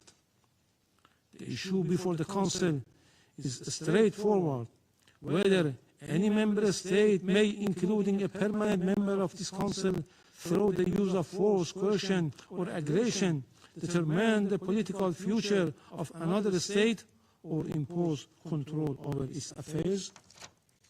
International law and the Charter are explicit on this matter. Article 2, Paragraph 4 of the Charter categorically prohibits the threats of use of force against the territorial integrity or political independence of any state. Mr. President, against this backdrop, I would like to make the following points. 1. What is occurring against my country is a clear act of aggression. It is an open armed aggression against the Islamic Republic of Iran. The United States and Israel war today is not merely a war against Iran. It is a war against the Charter of the United Nations, a war against international law, and a war against the international legal order upon which the United Nations and the Security Council have been built for over 8 decades. As the Charter affirms, the United Nations was established to save succeeding generations from a scourge of war. The Charter, adopted in 1945, is founded upon this fundamental principle. Members shall refrain from threat or use of force in international relations. The sole exception is the inherent right of self-defense under Article 51, and only in the event of an armed attack. The military aggression carried out by the United States and Israel satisfies none of the criteria of lawful self-defense. Accordingly, the action of the United States and Israel constitute a manifest violation of Article 2, a peremptory norms and a fundamental principle of international law accepted by all member states. Neither the Charter nor international law recognize internal matters of states as justification for the use of force by other states. Were this otherwise, no international legal order could endure. The rule of law would be replaced by the rule of force. 2. In responding to aggression and large-scale war, the Islamic Republic of Iran is exercising its inherent and lawful right of self-defense under Article 51 of the Charter of the United Nations. The armed forces of the Islamic Republic of Iran are utilizing all the necessary defensive capabilities and means to confront this criminal aggression and deter the hostile acts. Consequently, all bases, facilities, and assets of the hostile forces in the region shall be regarded as legitimate military objective within the framework of Iran's lawful exercise of self-defense. Iran will continue to exercise its right of self-defense decisively and without hesitation until the aggression ceases in full and unequivocal terms. 3. Iran remains firmly committed to respecting the sovereignty and territorial integrity of its neighboring countries. Under no circumstances will we target the sovereignty, people, or interests of our neighboring countries in the Persian Gulf. Our legitimate response have been directed solely and exclusively at the bases and assets of the hostile government of the United States that operate beyond the control of the host states. Priority has been given to the targets that diminish the aggressor capability and capacity to continue its malign actions. We had previously and formally conveyed this warning to the Secretary General and the Security Council. 4. Despite continuous U.S.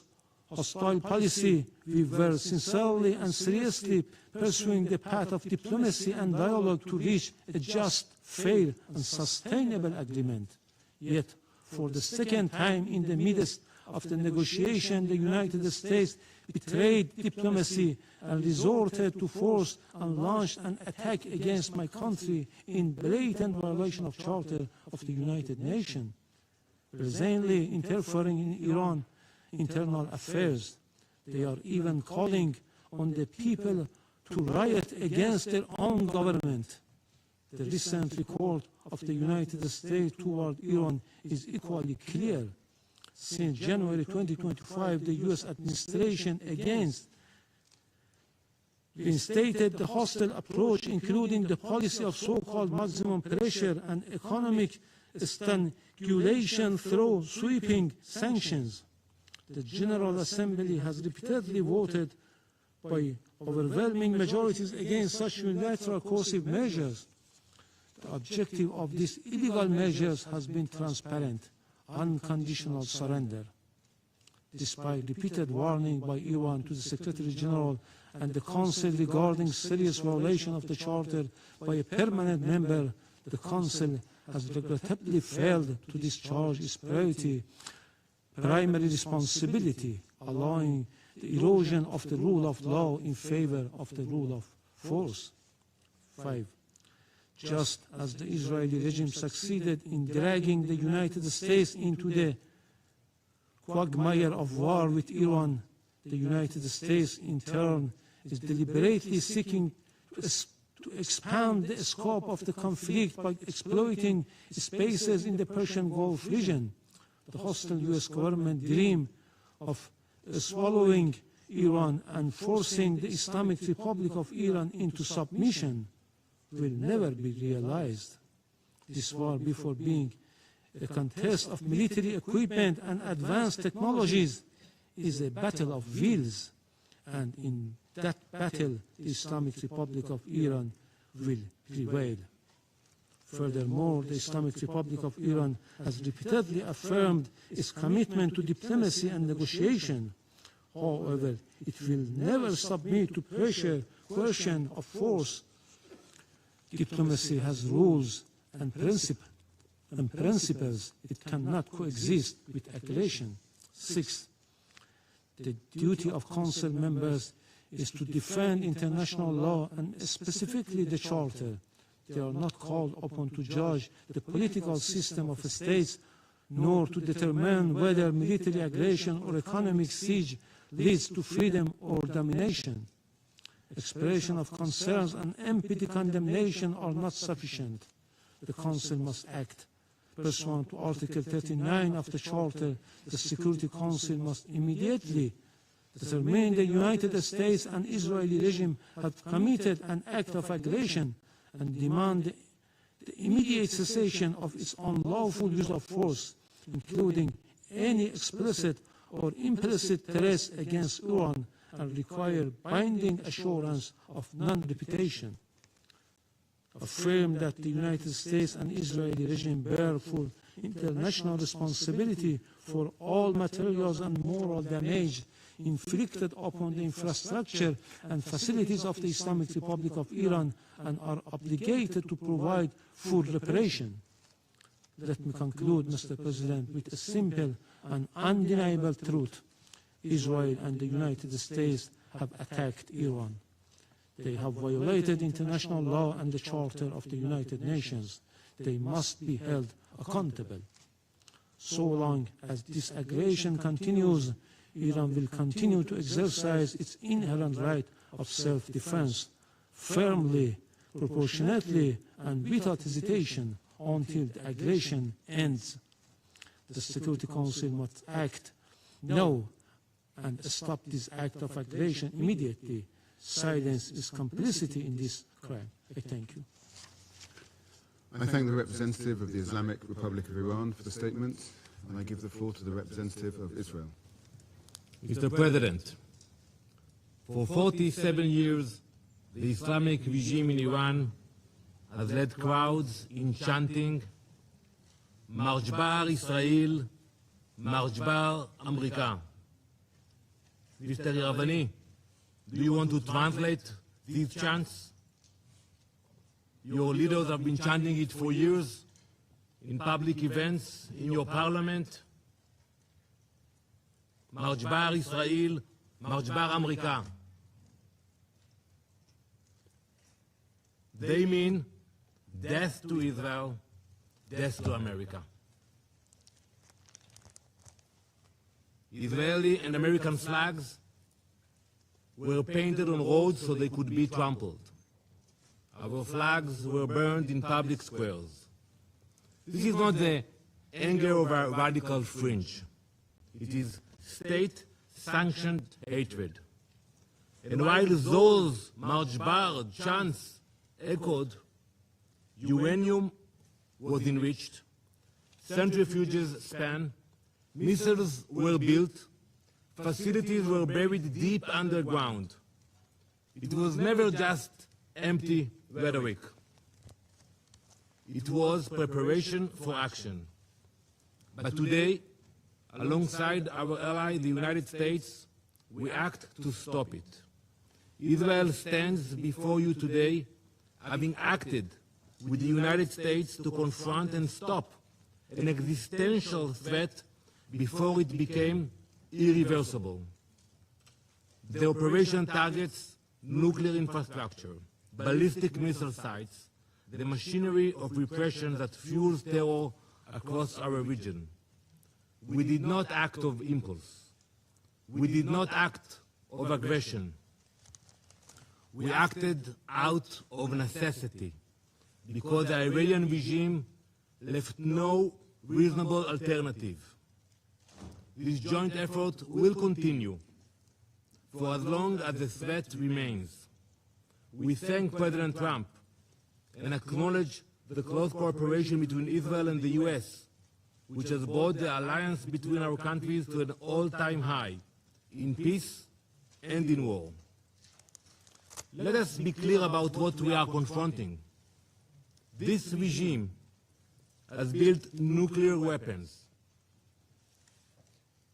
in blatant disregard of international law and UN resolutions. It has brutally murdered its own citizens and crushed dissent. It's happened now as we speak in cities in Iran. It has expanded missile arsenals and armed proxies across the region. It has openly declared its intention to erase Israel from the map. Now, as it faces consequences, it is launching missiles and drones across the region, endangering the UAE, where a Pakistani citizen, unfortunately, was killed. Jordan, Kuwait, Bahrain, Qatar, Iraq. As we speak, in the last hour, a rocket targeted the city of Tel Aviv. Civilians, they don't target military bases. Civilians struck a building in Tel Aviv. An innocent woman was killed, and 21 people were injured. This is a regime that destabilizes wherever it reaches. It spreads violence outward while crushing freedom at home. It is not reacting. It is expanding. It is a machinery of radicalism that does not recognize borders. Mr. President, diplomacy was exhausted. Iran was required to stop enriching uranium, stop heavy water projects, stop developing nuclear-capable missiles, and allow full inspections. Iran did none of it. Instead, it fortified its nuclear facilities so we cannot get to them, accelerated missile production, and continued to fund terror. Since the last operation in the summer, they spent billions on the proxies. The resolutions were clear. The strategy was just as clear. Delay, delay, delay. But we will not be played. And it's simple what they were planning. They were building the means to corner us, to force an irreversible reality with our backs against the wall. That is not a future Israel will accept. No responsible nation should.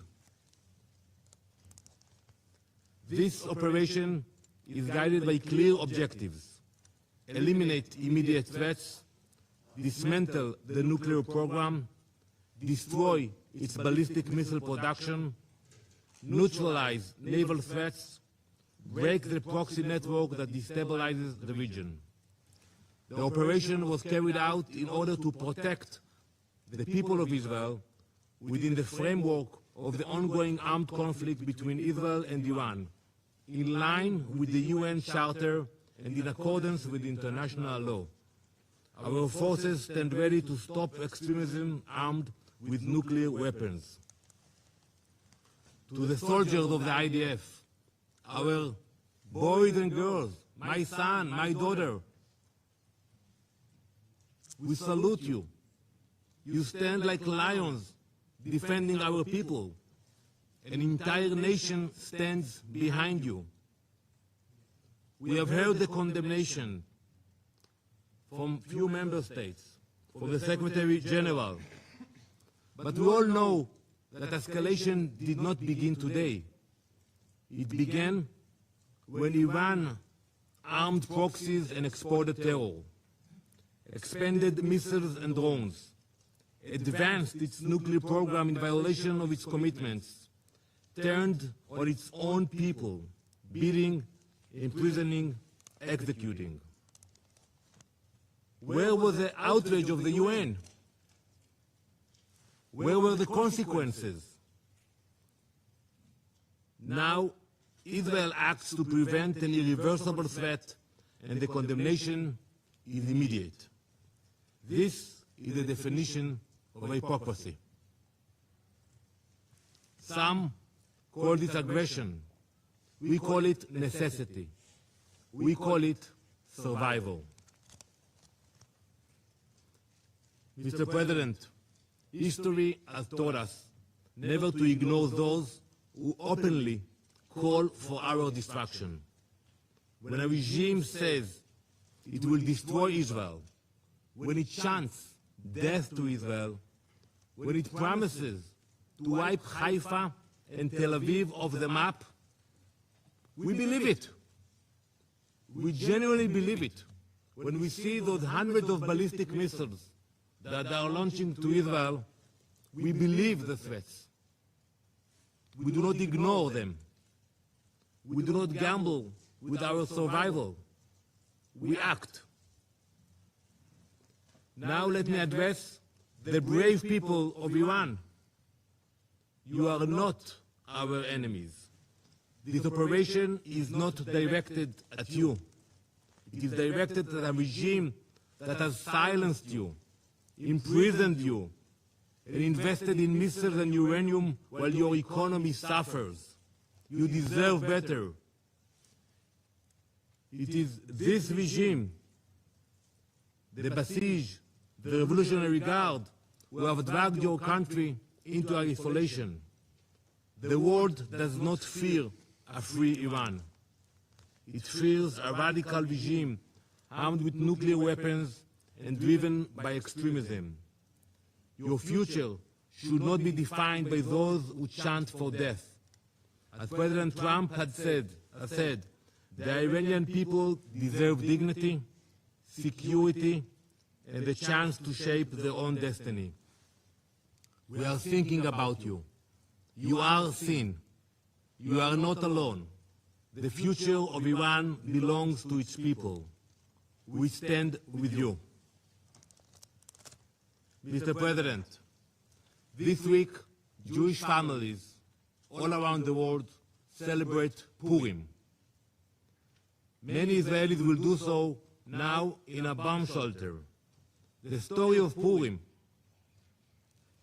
happened more than 2,500 years ago, in the same place. In ancient Persia, an evil minister by the name of Haman sought to wipe out the Jewish people. And it began with words, with chants. It became a decree. It could have become a genocide. But Queen Esther refused to remain silent.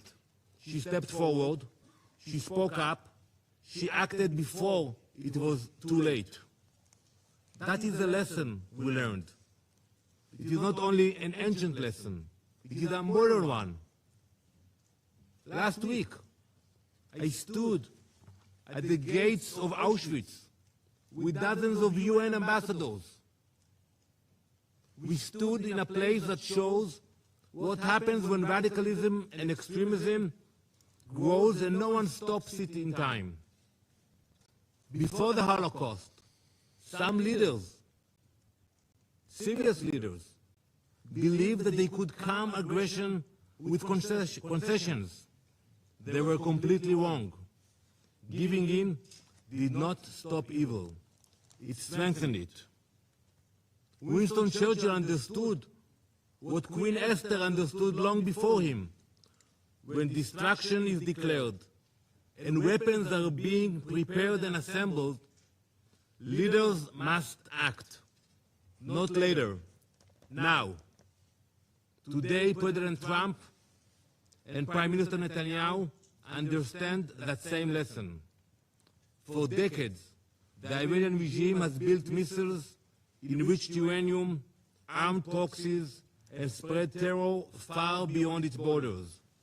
This regime is not only Israel's enemy. It is an enemy of stability, an enemy of every peace-loving nation. In this joint operation, Israel and the US are acting together, not because we see conflict, because we refuse to ignore declared destruction. We are stopping extremism before it becomes unstoppable. We will ensure that no radical regime armed with nuclear weapons and ballistic missiles can threaten our people or the entire world. Thank you, Mr. President. I thank the representative of Israel for the statement. I will now give the floor to His Excellency Mr. Majed A. Abdulaziz, Permanent Observer of the League of Arab States to the United Nations. Thank you, Mr. President. I thank the Presidency for convening this emergency session today. I also extend my thanks to the Secretary General for his powerful and comprehensive briefing. The Security Council convenes today at a pivotal moment in the history of the United Nations, a moment that unfortunately represents a glaring failure of the multilateral international system, a failure the League of Arab States has long warned against. Regrettably, it is a moment in which the Arab-Israeli conflict has expanded into a full-scale regional war, through which Israel seeks, through this escalation, to evade ending its occupation of Palestinian territories, to prevent the establishment of an independent Palestinian state, and to obstruct Palestine's admission to the UN in implementation of the two-state solution and the core principles of international legitimacy. Israel has done so by expanding the scope of its brutal military aggression against the Palestinian people in Gaza and the West Bank, by intensifying its efforts to annex the West Bank, and through repeated military attacks on Syria, Lebanon, Yemen, and Iran, all in a misguided attempt that is categorically rejected both regionally and internationally to impose Israel's hegemony on the Middle East by using military means, even if it is at the expense of the member states of the League of Arab States and at the expense of the suffering of their peoples under Israeli policies and attacks aimed at imposing the law of force instead of the force of law. At the Council's previous meeting on this item last week, the Foreign Minister of Israel The occupying power made extremist religious assertions, thus offering clear evidence of the arrogance of Israel, which seeks to impose its own extremist religious interpretation on the world, claiming that all Palestinian land, including the West Bank, which cannot be annexed under President Trump's plan and under Security Council's Resolution 2803, all this Palestinian land has belonged to Israel for thousands of years. Such claims reflect an unmistakable contempt for the legal, historical, and foundational principles upon which international legitimacy have been built in this Council and in this organization. Despite the announcement 2 days ago in Geneva that negotiations between the United States and Iran on the Iranian nuclear file has made some progress, Israel has blatantly disregarded all these developments in pursuit of narrow, self-serving interests. It has launched a wanton military attack at dawn today against the Islamic Republic of Iran, claiming that the attack was intended to prevent Iran from acquiring nuclear weapons. At the same time, Israel itself refuses to join the Nuclear Non-Proliferation Treaty. It refuses to subject its nuclear facilities to the IAEA's comprehensive safeguards regime, and it refuses at the same time to attend the United Nations Conference on the establishment of a Middle East zone free of nuclear weapons and other WMDs. That conference, held for the seventh consecutive year at the United Nations last November, with the active participation of the Islamic Republic of Iran in all its sessions, and with the continued boycott of Israel and one permanent member of this Council. This Israeli boycott of this important conference is clear. Although the conference seeks to achieve the same goal, which is to eliminate the ambiguous nuclear capabilities, both Israeli and Iranian, and this Israeli stand reflects the fact that Israel wants to remain the only state acquiring ambiguous nuclear capabilities in the Middle East and capable of producing nuclear weapons, which is something that Middle East countries cannot accept. Mr. President, despite all the above, the clear escalation among all parties amounts to a cowardly and unjustified military assault by the Islamic Republic of Iran on several Arab states that are members of the League of Arab States. This escalation threatens to widen the scope of the military conflict and risks igniting a full-scale regional war.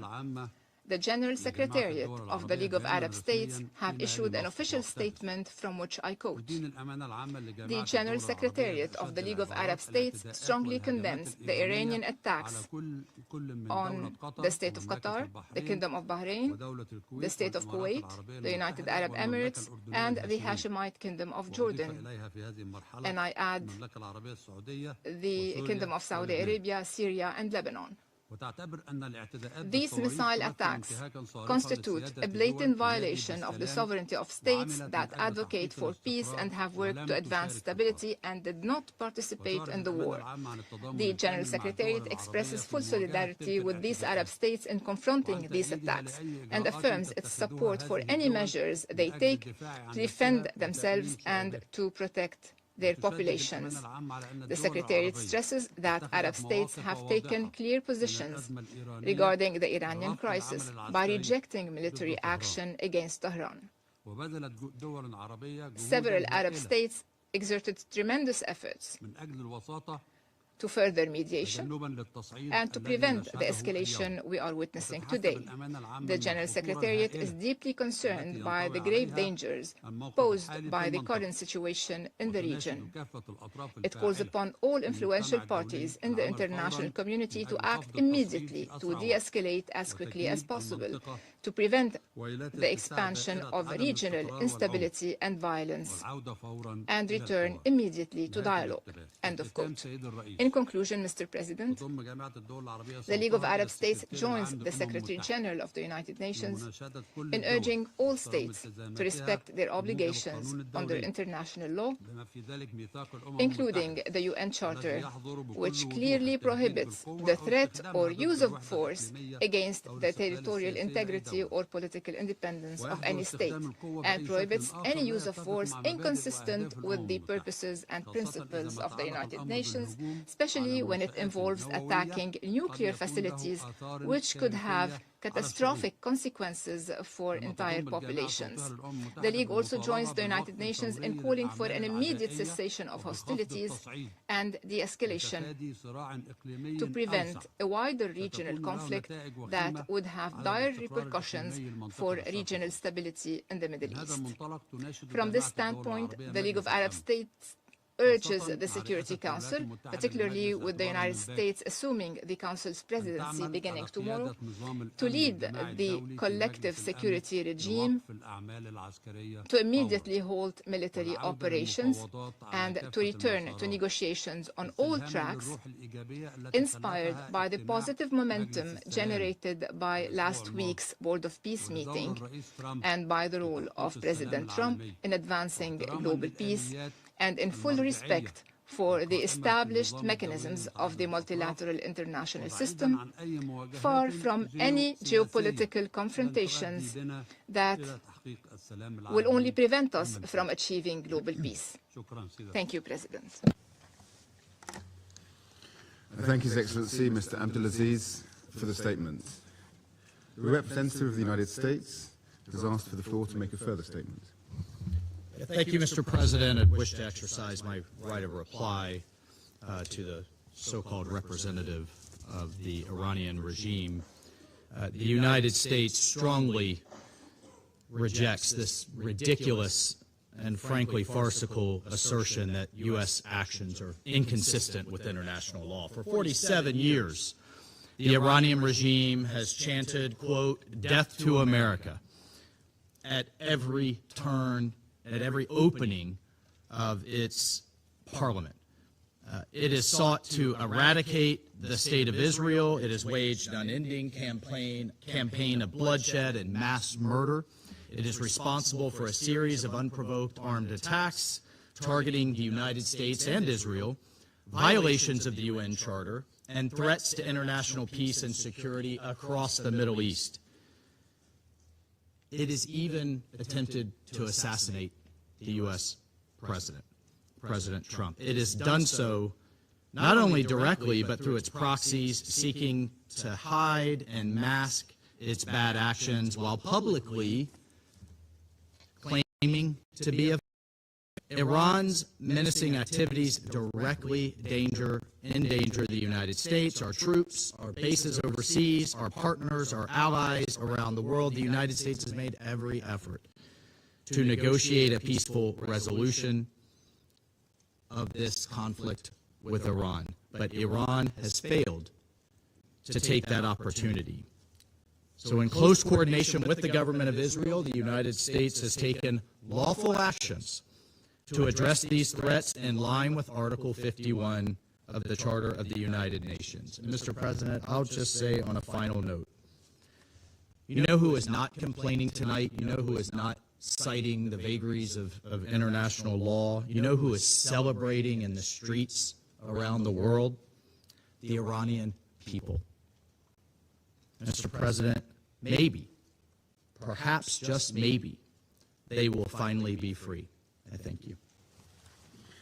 I thank the representative of the United States for the statements. The representative of Bahrain has also asked for the floor to make a further statement. I give them the floor. Thank you, Mr. President. I apologize for taking the floor once again. I would like to reread a paragraph from the statement of the GCC countries, Jordan and Syria. Accurately, it is as follows, and I quote, "As we have pointed out in the letter addressed to you today, a number of Iranian missile attacks have targeted today the UAE, the Kingdom of Saudi Arabia, the State of Qatar, the State of Kuwait, and my country, the Kingdom of Bahrain, and the Hashemite Kingdom of Jordan, and the Syrian Arab Republic, in a flagrant violation of the sovereignty and territorial integrity of these countries. I think.